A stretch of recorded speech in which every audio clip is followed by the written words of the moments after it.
नमस्कार, NDTV India के social media page पर आप सभी का स्वागत है। मैं हूं सोहित मिश्रा। आप जो मेरे पीछे देख रहे हैं ये एमबीबीएस के छात्र हैं। थर्ड ईयर और सेकेंड ईयर के छात्र यहाँ पर मौजूद हैं। दरअसल महाराष्ट्र में हम देख रहे हैं कि लगातार जिस तरह से मामले बढ़ रहे हैं, जिस तरह से जो हॉस्पिटल है उस पर दबाव आ रहा है, तो ऐसे समय में ये जो डॉक्टर्स की पढ़ाई करने वाले जो छात्र हैं, जो स्टूडेंट्स होते हैं, इनका भी काफ़ी अहम योगदान इसमें रहता है। लेकिन अब हाल ही में महाराष्ट्र सरकार की ओर से अब ये तय किया गया है कि 10 जून से जो एमबीबीएस के छात्र हैं, जो थर्ड ईयर में हैं, जो सेकेंड ईयर में हैं, उनकी ऑफलाइन एग्ज़ाम ली जाएगी। अभी आपने हाल ही में देखा होगा कि कई सारे लोगों की जो एग्ज़ाम्स हैं वो ऑनलाइन ली गई हैं, लेकिन इन डॉक्टर्स जो एमबीबीएस की पढ़ाई कर रहे हैं उनके जो एग्ज़ाम्स हैं उसे ऑफलाइन लेने की बात की जा रही है। हालांकि इसे लेकर जो छात्र हैं डरे हुए हैं, कई सारे उनमें सवाल हैं, कई सारे उनमें ऐसी चिंताएँ हैं जिसे लेकर वो चाहते हैं कि सरकार उसके बारे में सोचे और ऑफलाइन एग्ज़ाम ना करें। ये उनकी मांग लगातार रही है। क्या कुछ उनका कहना है, क्यों ये सारी मांग कर रहे हैं, यही हम जानने की कोशिश आज यहाँ पर कर रहे हैं। आपसे शुरू करेंगे यश, आप पहले अपना नाम बता दीजिएगा और साथ ही साथ क्यों आप लोग ये डिमांड कर रहे हैं कि जो एग्ज़ाम्स है वो ऑफलाइन ना हो। सर, मेरा नाम यश गंगना है। मैं थर्ड ईयर कुपर हॉस्पिटल में स्टूडेंट हूँ। सर, हमारी कभी ये मांग नहीं रही कि हमें एग्ज़ाम नहीं चाहिए, हमें कभी एग्ज़ाम्स का अपोज नहीं रहा। लेकिन सर, जिस कंडीशन में हमें एग्ज़ाम के लिए फोर्स किया जा रहा है, जब रिस्क इतनी ज़्यादा है सर, 75% ऑफ पॉपुलेशन जो मेडिकल स्टूडेंट जो अपीयर होने वाले हैं वो वैक्सीनेटेड नहीं है, फुली वैक्सीनेटेड नहीं है। और सर, महाराष्ट्र का कोई ऐसा हॉस्टल नहीं है जहाँ पे हम ये इंश्योर कर सके कि हमें इन्फेक्शन नहीं होगा। और सर, हॉस्टलाइट की वजह से लोकलाइट भी बहुत ज़्यादा रिस्क में होते हैं। लोकलाइट के जो परिजन है वो भी बहुत ज़्यादा रिस्क में है। और ऐसे कंडीशन पे जहाँ पे हमारे गवर्नमेंट में म्यूकोरमाइकोसिस को एक एपिडेमिक डिसाइड कर दिया है, तो एक ऑफलाइन एग्ज़ाम जैसा एक इवेंट कंडक्ट करना ये एक मूर्खता होगी सर। ये हमारी एज अ मेडिकल स्टूडेंट जो हमें और हमारी सोसाइटी को भी एंडेंजर करे, इसलिए हमारा इस एग्ज़ाम को अपोज है सर। हम फ्यूचर डॉक्टर्स है भारत के सर। हमें ये नहीं लगता कि हम किसी चीज़ से डरते हैं। हमें भय ज़रूर है, लेकिन हम डरपोक नहीं है। हम सिस्टम से भी लड़ने के लिए तैयार है, उस वायरस से भी लड़ने के लिए तैयार है सर। हमें ऑनलाइन सिस्टम से पढ़ाया गया पूरे साल भर। जब एग्ज़ाम्स लेने की बारी आती है तो यूनिवर्सिटी कहती है कि नहीं, हम तुम्हारा एग्ज़ाम्स ऑनलाइन नहीं ले सकते, हम तुम्हें प्रमोट नहीं कर सकते क्योंकि तुम सोसाइटी में जाके काम करने वाले हो। ऑनलाइन, लेकिन पढ़ाई पूरी ऑनलाइन हुई है और अभी ऑफलाइन एग्ज़ाम की बात। हमारी थर्ड ईयर की भी पढ़ाई ऑनलाइन हुई है, फाइनल ईयर की भी पढ़ाई ऑनलाइन शुरू है अभी। जो एक क्लिनिकल सब्जेक्ट्स है सारे, जो हमें पेशेंट्स को ट्रीट करना है, वो हमें ऑनलाइन पढ़ाया जा रहा है। लेकिन जब एग्ज़ाम्स की बात आती है, सेम सिस्टम जब हमें एसेस करने की बात करती है, तब कहते हैं कि नहीं, ये सिस्टम पे हम बिलीव नहीं करते कि तुम इससे क्वालिफाइड हो गए या नहीं। काफ़ी अहम है ये चीज़ कि जब पढ़ाई आप ऑनलाइन कर सकते हैं तब आपको लगता है कि कोविड का डर है, तब आप कई सारी चीज़ें सोचते हैं। लेकिन एग्ज़ाम के समय आप एक ऐसा सिस्टम क्यों नहीं बना सकते कि एग्ज़ाम भी ऑनलाइन हो। ये एक वाजिब सवाल छात्रों की ओर से पूछा जा रहा है। क्या कुछ डर है, अगर आप अपने स्टूडेंट्स, आपके जो दोस्त हैं यहाँ पर, उनसे जब बात करते हैं, क्या कुछ डर है इस ऑफलाइन एग्ज़ाम से? ये कहा जा रहा है कि 10 तारीख से इसकी शुरुआत होगी। क्या परेशानी है, क्या कुछ प्रॉब्लम है जिसको वजह से आप चाह रहे हैं कि ऑफलाइन ना हो? यस सर, क्योंकि देखिए, मुझे अभी थोड़े सिम्टम्स है, तो बहुत सारे मेरे दोस्त भी ऐसे हैं जिनको खुद को सिम्टम्स है, लेकिन फिर भी वो टेस्ट नहीं कर रहे। क्योंकि अगर टेस्ट किया तो 15-20 डेज इसमें क्वारंटीन में वगैरह चले जाएंगे तो एग्ज़ाम मिस होगा, और एग्ज़ाम मिस होगा तो सीधा 6 महीने बाद एग्ज़ाम देना पड़ेगा। तो पहले से 4 महीने हमारे गए हैं पोस्टपोन की वजह से, और फिर से 6 महीने, मतलब हमारा पूरा साल ऐसे ही चला जाएगा। इसलिए बहुत सारे स्टूडेंट्स हैं जो खुद टेस्ट ही नहीं कर रहे हैं, तो इसकी वजह से स्प्रेड तो होगा ही। और दूसरी चीज़ ऐसी कि मेरे बहुत सारे दोस्त हैं जो ऑलरेडी पॉजिटिव है, और कुछ दोस्तों के लिए हम फंड रेज कर रहे हैं क्योंकि उनकी फाइनेंशियल कंडीशन इतनी स्ट्रांग नहीं है अभी। अगर कुछ फाइनेंशियल कंडीशन वीक जिसकी है, वो अगर स्टूडेंट पॉजिटिव आता है तो उसके लिए हम फंड रेज करें। फॉर एग्जांपल राहुल पवार जो हमारा लातूर का स्टूडेंट है, दोस्त है, उसके लिए हम फंड रेज कर रहे हैं। दूसरा BJGMC का एक हमारा दोस्त है हर्षल भोए, उसके पेरेंट्स नासिक में एडमिट है, तो उसके लिए हम फंड रेज कर रहे हैं, सारे स्टूडेंट्स मिलके। तो ये सब मतलब दिक्कतें हो सकती है कि अगर ऑनलाइन एग्ज़ाम हो जाएगा तो मतलब ये सारी दिक्कतें नहीं होगी। ये भी काफ़ी इसलिए अहम हो जाता है क्योंकि बहुत सारे ऐसे छात्र होंगे जो नहीं चाहेंगे कि अपने आगे के 6 महीने उनके वेस्ट हों।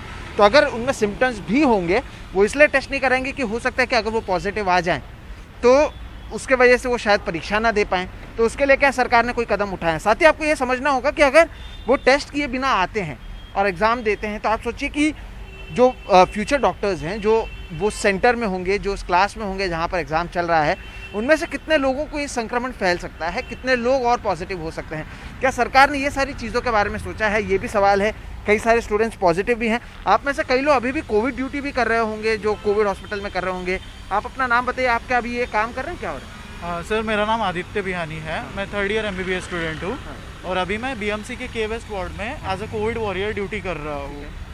लास्ट लगभग 7 to 8 मंथ्स हुए हैं मेरे को कोविड ड्यूटी करते हुए। एंड प्लस एक तरफ जहाँ सेंट्रल गवर्नमेंट ने बोला है मतलब use I am using the word, they have use final year medical students for Covid duty.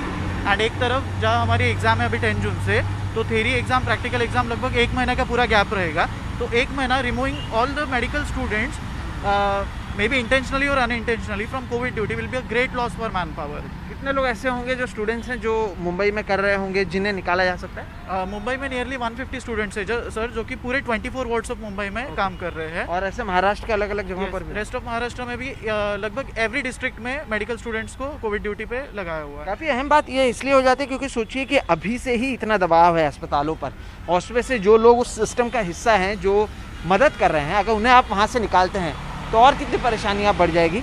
हम कुछ सेकेंड ईयर के भी छात्र यहाँ पर मौजूद हैं। आप लोगों को किस तरह की परेशानी, आप लोग क्यों डिमांड कर रहे हो कि इसे ऑनलाइन किया जाए, ऑफलाइन? सर क्योंकि हम जो गर्ल्स हैं वो एक फ्लैट में 19 गर्ल्स एक साथ रह रही हैं। आप खुद ही समझ सकते हैं, हम एग्जामिनेशन हॉल में तो सोशल डिस्टेंसिंग मेंटेन कर लेगी यूनिवर्सिटी, लेकिन वो हॉस्टल में आके कैसे मेंटेन करेगी? वहाँ पे तो संक्रमण हो ही सकता है ना। तो इस चीज़ को बिल्कुल भी वो ख्याल में नहीं रख रही है कि कैसे क्या करेगी, बच्चों का कैसे वो सेफ्टी वो कर पाएगी।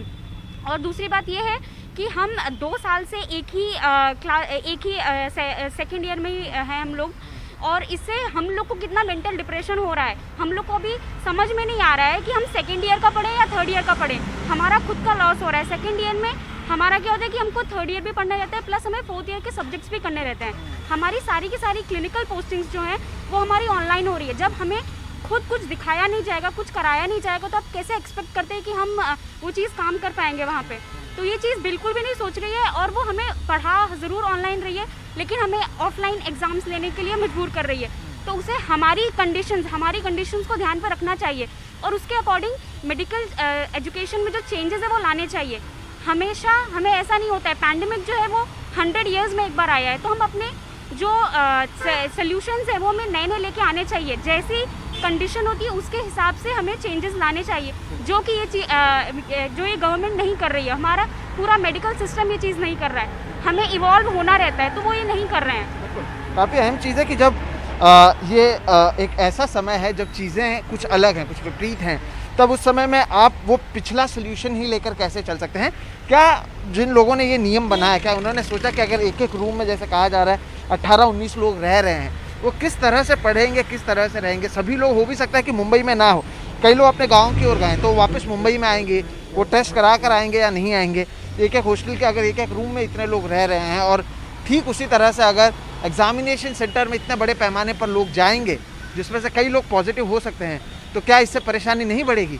ये भी एक अहम सवाल है। जैसे कि आपने इन छात्रों को सुना, इन्होंने लगातार सरकार से भी मांग की है, उनसे भी बात की है, अपनी परेशानियां बताई हैं, लेकिन फ़िलहाल अब तक कुछ हुआ नहीं है। कहा यह जा रहा है कि 10 तारीख से ऑफलाइन एग्जामिनेशन लिया जाएगा, लेकिन कई सवाल हैं कि अगर उसमें छात्र पॉजिटिव आते हैं, जो इससे पहले वाले एग्जाम्स में कई लोग हो चुके हैं, आप कह रहे हैं ना, तो फिर उसके लिए कौन जिम्मेदार होगा? नंबर 1। नंबर 2 कि अगर यहाँ पर इतने छात्र आते हैं जिसमें से कई लोग अलग अलग कोविड सेंटर में काम कर रहे हैं, वहाँ से लाया जाता है, तो फिर वहाँ पर क्या कुछ जिम्मेदारी ली जाएगी? नंबर 3, जैसे कि कहा गया सोशल डिस्टेंसिंग नहीं है, बाकी कई सारे परेशानियाँ हैं, क्या उसके लिए कोई कदम उठाया गया है? शायद ये सारी चीज़ें उन लोगों ने नहीं सोचा जिन्होंने ये नियम बनाए हैं, लेकिन जिन लोगों को इससे गुजरना पड़ रहा है वो चाह रहे हैं कि इसमें बदलाव लाए। जैसे कि कहा गया, वो डरते नहीं हैं, वो वायरस से भी लड़ रहे हैं, सिस्टम से भी लड़ने को तैयार हैं, लेकिन क्या इसमें सरकार की जिम्मेदारी नहीं बनती है कि जो लोग हर रोज़ पैंडेमिक से लड़ रहे हैं, जिनमें से कई लोगों को अब तक दोनों वैक्सीन नहीं मिली है, क्या उनके लिए सरकार की ओर से कदम नहीं उठाया जाना चाहिए? और जब आप पढ़ाई ऑनलाइन करवा सकते हैं तो फिर एग्ज़ाम ऑनलाइन क्यों नहीं ले सकते हैं? ये इन छात्रों का सवाल है। बहरहाल हम कोशिश करेंगे सरकार से भी इसके बारे में बातचीत करने के लिए, लेकिन इस वीडियो के ज़रिए आपको यही समझाने की कोशिश है कि छात्र जो ज़मीनी स्तर पर हैं, जो अस्पताल में है, जो संक्रमण का जिनमें डर है, जिनमें से कई लोगों में सिम्टम्स हैं, लेकिन वो इसलिए टेस्ट नहीं कराएंगे क्योंकि अगर ऑफलाइन एग्ज़ाम होता है और वो पॉजिटिव होते हैं तो शायद वो एग्ज़ाम ना दे पाएँ। तो क्या सरकार ये सारी चीज़ें सोच रही है, ये सवाल सरकार से ज़रूर पूछा जाएगा। फिलहाल मेरा नाम है सोहित मिश्रा, कैमरे के पीछे है राजेंद्र दयालकर। आप देख रहे हैं NDTV इंडिया का सोशल मीडिया पेज। नमस्कार।